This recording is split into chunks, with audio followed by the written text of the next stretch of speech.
Hi everyone, so finally Rubicante is here. He's a new character in GL, and I believe a lot of people has been waiting for his kit because he's really that good.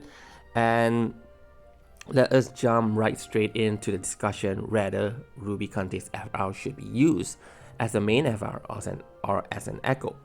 Well, I just did a Warrior of Light video soloing Rubicante's Lost Chapter, and someone did ask me, what if Warrior of Light get a counter?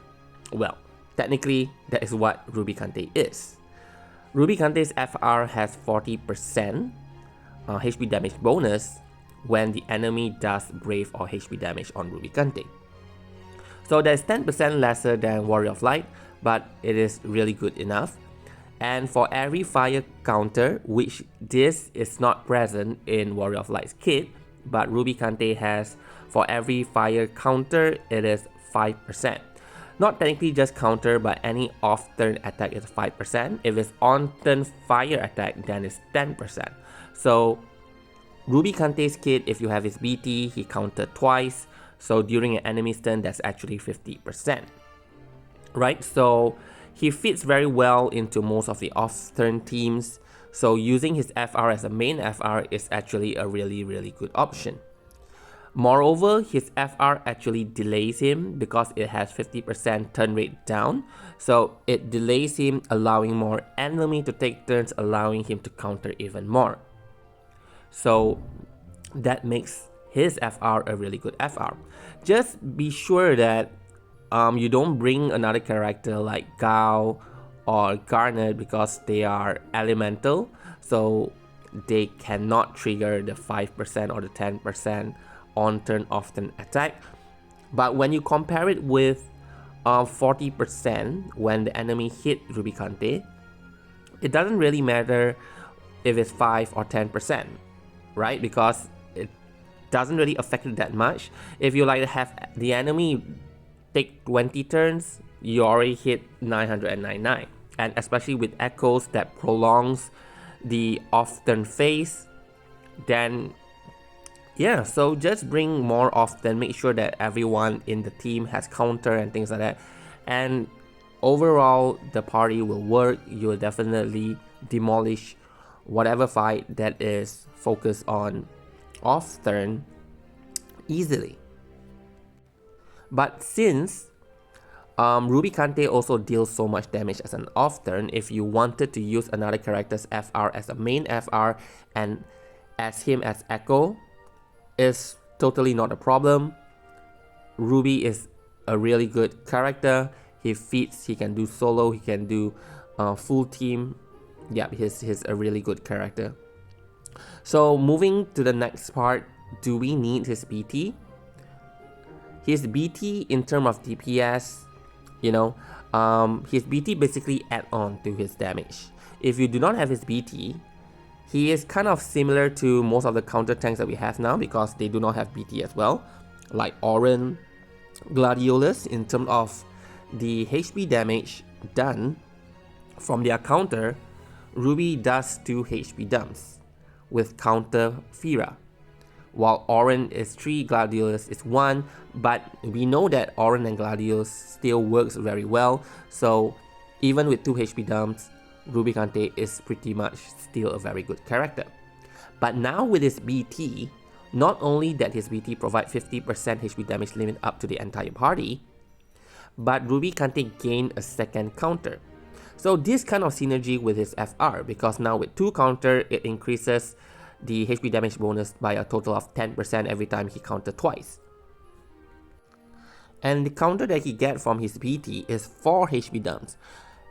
And that is double whatever that he was doing before. So if you add it all up together, he's doing a total of 6 HP dumps. And if you are fighting against 2 enemy, because who brings off-turn teams against a single target enemy anyway? So against 2 enemy, that's 12 HP dumps. And that is insane. So if you just take a situation where the enemy takes 10 turns, having 2 enemies, so each take 5, then you already reach easily 500% HP damage bonus and a total of 120 HP dumps, right?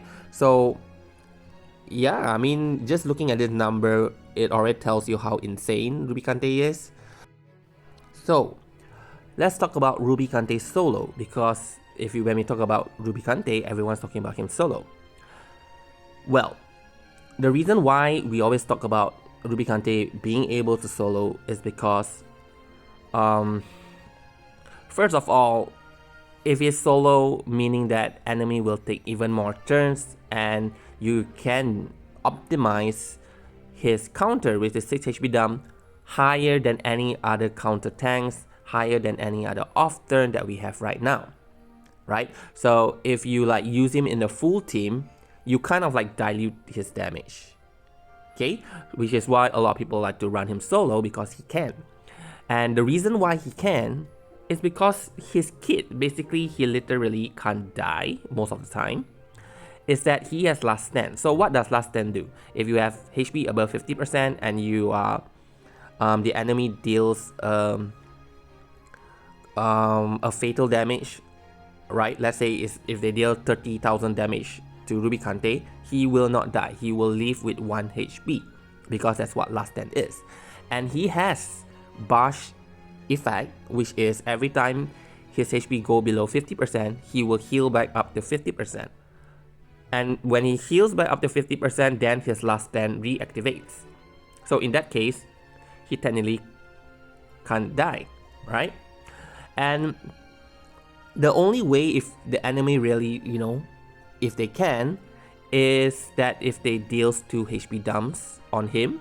So it's like the first HP dump bring him to 1, and the second HP dump directly kills him, because in between those HP dump, he cannot heal back, right? So that is the only way for the enemy to kill him, but his kit has very high HP damage taken reduction. There's 40% from his buff, and there's another 40% from AA. If I'm not mistaken, from Dissidia Compendium, it is mentioned that this is not additive. It is multiplicative. So if you are looking into it, maybe you are getting about 50 to 60% HP damage reduction, which is still very good. He literally can solo most of the content moving forward, and hence if you're a new player, really you must get this character, because it does make your life so much easier. Just be careful on his elemental again. If there's like elemental lockdown or fire absorb, then I think there are still ways. I think there are people who already done the run, but I haven't personally faced those run before or used Rubicante in that sense, so I couldn't say it for sure. But I think there are ways to overcome it, and he will still be able to solo the fight. Anyway, like I mentioned just now, if you use Rubicante in a full team, one advantage is that his HP damage reduction is party-wide. So even if he does not have Bosch effect for the entire party, but at least he helps reduce, right? So if you bring another character that has some form of often healing or HP regen, then you pretty much have a very solid team. Okay, but again, the problem is that they will dilute his damage, which is why a lot of people rather bring him solo. Now, Rubicante on an on-turn team. So if you don't use it as an off-turn team, will he work on an on-turn team? Technically, for me, yes, he will work. Okay, his BT has 50% HP damage limit up, and we know that that is the main stat we are looking for in most kit right now, because that is the only stat that helps further boost the overall damage dealt by a character. And now considering, like, if you're running a fight, normally, let's say if you do not enter BT or summon phase, usually you have your character each taking 1 turn, so it's 3 turns party and another 2 turns enemy. So let's consider that as a full turn cycle. And every time enemy takes a turn and attack Rubicante, he counter with 12 HP dumps, 2 enemy that's 24 HP dumps, and during his own turn that's another 8 HP dumps. And you total that up, he deals even more damage than any of your other DPS character that you bring in your main team, right? So the key here, if you want to use it on an on-team turn, you don't go into BT phase, just play the game normally like you would, and just casually give the enemy turns.